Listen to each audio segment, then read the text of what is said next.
So I'm delighted to be interviewing Waseem Herwiter from First Alliance Financial Services. So Waseem, um, Hi. thanks for joining me today.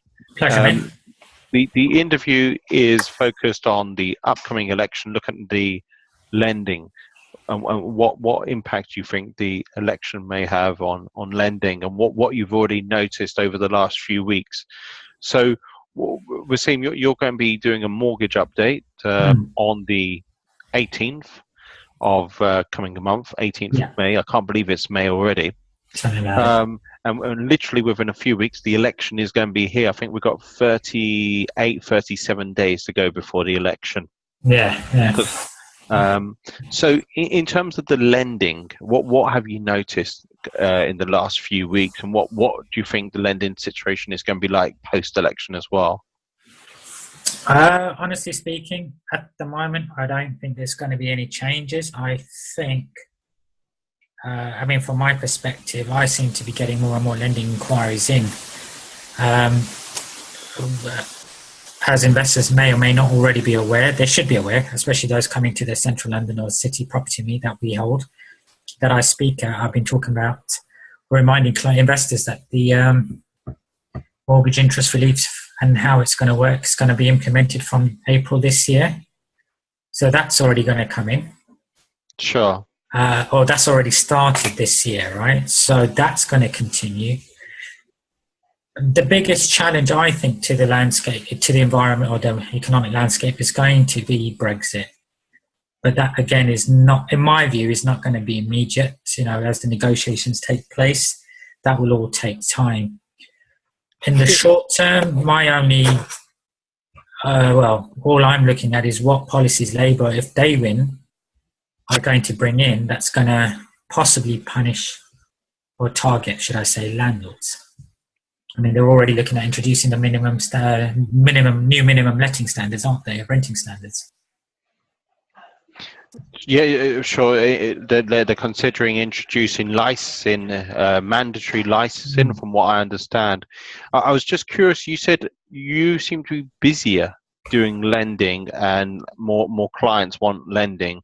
Is it a particular trend of, is it mostly development finance, or is it mostly southeast? What's the typical client you're having right now in terms of lending? What do they require? Or is it a mixed bag still? I Relatively mixed, but I say that, but I think the biggest, from a lending perspective, in that respect, the biggest number of inquiries or people coming through the door that we're getting is around refinancing, remortgaging. Little known fact that the new legislation has created mortgage prisoners because of the new rules. However, a little known fact that there was a little bit of leeway in that legislation to say that if investors are refinancing on a like-for-like basis and not releasing any further capital, the stricter criteria does not necessarily have to be applied.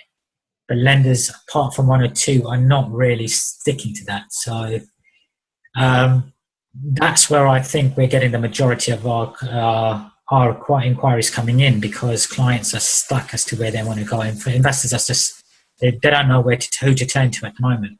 Hmm. Okay. Waseem, so that's on the 18th of May. So, as I say, it's the Central London Property Evening Meet. I'm really pleased by who's going to be there. The likes of Richard Bowser. Sure, He's got a presentation. He's also going to be chairing a panel. sure, thanks. The likes of Martin Skinner will be on that panel. David Lawrenson, who's noted for being one of the top influencers in property in the UK, and also one of the leading property lawyers in London, Ronald Fletcher Baker. So they'll be on the panel that particular evening as well. So as I say, in some respects, you've created more questions than answers, but maybe that's what the market is at the moment. There's lots of questions, and maybe there isn't one answer. And of course, crowdfunding seems to be coming up more and more and more. Yeah, Um, and I'm speaking to investors right now who are thinking, look, we're interested in that particular deal. We're interested almost being armchair investors looking at the crowdfunding. And at some point, I'm sure I will have another crowdfunding debate, because to be fair, it seems to be much more active than it was a year ago. People are thinking, look, you talked about the stress test. I'm not sure what your phraseology was. You didn't call it, you may have not called it the stress test there. You may refer to it as something else. But people looking at the stress test in terms of lending, people may be thinking, look, there's gains to be had using crowdfunding. What's your views on crowdfunding, Waseem? Like everything else, I think it's a viable option. You know, I know somebody who is active on the property circuit and has got a crowdfunding platform that he's set up. I just think it's an alternative. I don't think it will replace lending. I don't think it will replace mortgages, but it is an alternative tool. I mean, look at it this way. Bridging is there. Bridging is, really taken off in the last couple of years, especially since the crash, actually, right? And, it's lending, the appetite for borrowing still hasn't depleted. It's still there. People want to refinance, get onto better terms once they've completed an acquisition or purchases or whatever, or developments, whatever they're looking to do. So I think crowdfunding is just an alternative way of raising finance that people may require. I don't necessarily see it as a competition.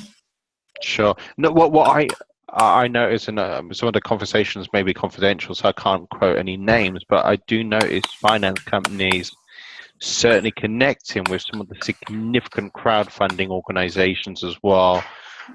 Look, it's something which I'm definitely interested in.